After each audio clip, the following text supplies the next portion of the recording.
kelas 6, apa kabar? Semoga masih dalam keadaan sehat dan juga tetap semangat dalam belajar.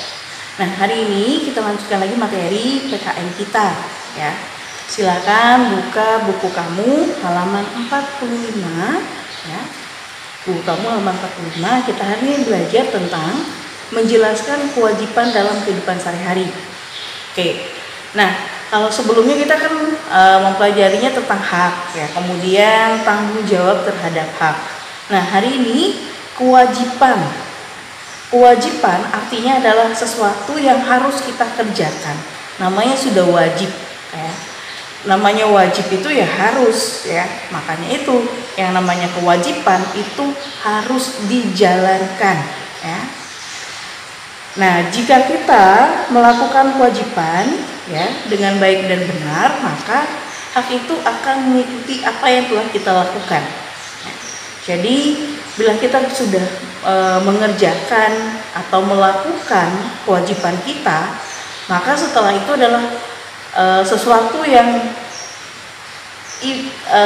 sesuatu umpan balik dari kewajiban kita, yaitu hak kita itu harus kita peroleh ya. Nah, contoh kemarin kan kita udah belajar kan tentang beberapa contoh sikap tanggung jawab. Nah, kewajiban itu adalah sesuatu hal yang harus kita lakukan untuk mendapatkan hak kita. Contoh ya, kita ambil contoh misalnya saat kamu belajar. Kewajiban kamu adalah belajar sebagai siswa, tentu kewajiban kamu adalah belajar. Nah, hak kamu adalah memperoleh hasil belajar. Itulah kenapa kamu memperoleh nilai, kemudian prestasi, kemudian fasilitas ya. Semua itu diberikan ke kamu ketika kamu bisa menyelesaikan kewajiban kamu. Tentu jika kewajiban kamu bisa lakukan dengan baik, dengan apik, dengan teliti, dengan tekun, maka tidak mungkin hak yang kamu peroleh di bawah dari apa yang sudah kamu kerjakan. Tapi jangan menuntut hak kamu, nilai kamu harus bagus, harus dapat yang tinggi, tapi kewajiban kamu tidak kamu lakukan. Jangan marah jika misalnya orang lain sudah mengumpulkan tugas sedangkan kamu tidak. Orang lain semuanya melakukan tugasnya, kamu tidak. Ya jelas nilainya akan berbeda, ya kan? Karena tidak mungkin akan sama. Temanmu yang bekerja dengan benar, ya, sesuai dengan waktu yang ditentukan, sesuai dengan arahan dari Bapak Ibu guru, ya. Sedangkan kamu tidak, tentu akan berbeda nilainya, ya. Karena orang akan memberi nilai sesuai dengan apa yang kamu kerjakan. Karena itu kita wajib melakukan kewajiban kita untuk mendapatkan hak kita ya. Nah, mari kita lihat di buku kamu halaman 45 dan 46 ya. Di sana dinyatakan bahwa kewajiban adalah segala sesuatu yang harus kita kerjakan. Sebelum memperoleh hak, kita sebaiknya melaksanakan kewajiban dengan baik. Kewajiban dan hak harus dilaksanakan dengan seimbang. Nah, sudah dinyatakan di sana tidak mungkin seseorang ya memperoleh misalnya gaji yang tinggi bila pekerjaannya tidak sesuai, kan tidak ada yang demikian ya. Ada pepatah mengatakan rajin pangkal kaya. Nah, rajin dulu baru bisa kaya, nggak mungkin kaya dulu baru kamu bisa rajin ya. Kan tidak demikian, tapi rajin dulu maka pangkalnya adalah kaya ya.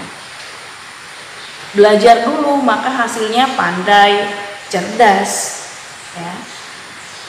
Nah, itu dia ya. Jadi kewajiban dulu kita lakukan maka kita akan memperoleh hak kita ya. Misalnya nih kamu melakukan kewajiban kamu di rumah, misalnya mencuci piring, menyapu, membantu orang tua, maka hak kamu tidak semuanya adalah uang atau materi ya. Hak kamu sudah diberi makan sama orang tua, diberi kasih sayang, itu sudah hak yang paling besar kamu peroleh dalam hidup kamu ya. Jangan selalu menyatakan hak itu adalah materi atau uang, tidak demikian ya. Tidak semua hak itu adalah dikaitkan dengan uang ataupun materi. Tapi kasih sayang, kamu diberi makan setiap hari, kamu diberikan bimbingan, arahan setiap hari dari orang tuamu, itu adalah hak yang kamu peroleh. Maka kewajiban kamu adalah harus mendengarkan apa perkataan dari orang tua kamu. Ya. Jangan sebaliknya, sudah dikasih fasilitas yang bagus dan segala yang kamu inginkan sudah diberikan sama orang tuamu, tapi kelakuan kamu, kewajiban kamu tidak kamu lakukan. Siapa yang nggak sakit hati? Ayo, ubah sikap hidupnya, lakukan dulu kewajiban kamu, baru kamu tuntut hak kamu. Ya. Jangan menuntut hak lebih dulu, sedangkan kewajiban tidak pernah kamu kerjakan. Ya, oke. Nah, gambarannya seperti itu dan beberapa contoh sudah diberikan tadi. Ya. Nah, untuk lebih mendalami lagi akan materi ini, Ibu yakin kalian sudah paham. Tapi karena kalian sudah kelas tinggi, tentu pemahamannya adalah dari contoh sikap dan perilaku, ya, tentang kewajiban ini dalam kehidupan sehari-hari. Nah, kalau tadi di rumah, kemudian di sekolah, ya, kemudian di masyarakat, wajibnya sudah disampaikan Ibu juga pada pertemuan sebelumnya, ya. Kalian wajib yang namanya menjaga fasilitas. Tidak ada alasan untuk kita tidak menjaga fasilitas umum yang disediakan oleh pemerintah. Tidak ada alasan kita untuk merusak dia. Sekalipun kita menggunakannya atau tidak menggunakannya, sekalipun itu bermanfaat atau tidak bermanfaat bagi kamu saat ini, tidak ada hak kamu untuk merusaknya, ya.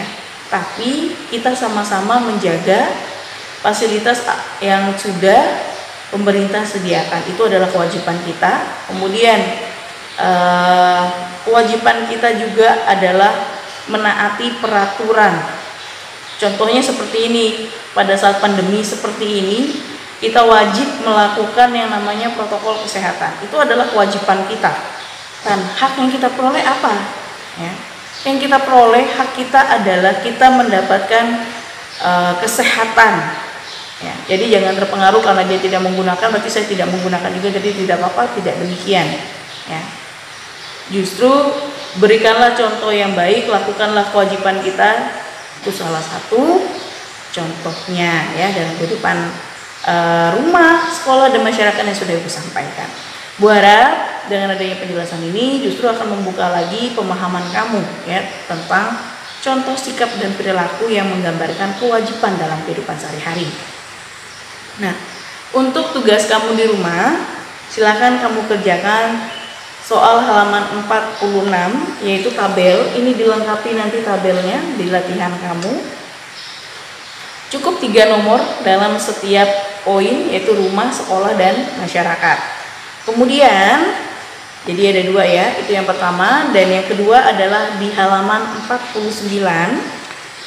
Di halaman 49 itu nomor 2 dan nomor 3. Silakan kalian kerjakan. Jadi ada 3 soal untuk PKN hari ini. Oke, sampai di sini dulu pertemuan kita hari ini. Ingat, tetap sehat, tetap semangat, selalu menjalankan protokol kesehatan. Itu wajib kita lakukan untuk masa pandemi ini biar kita semuanya dalam keadaan sehat dan negara kita pulih dari pandemi.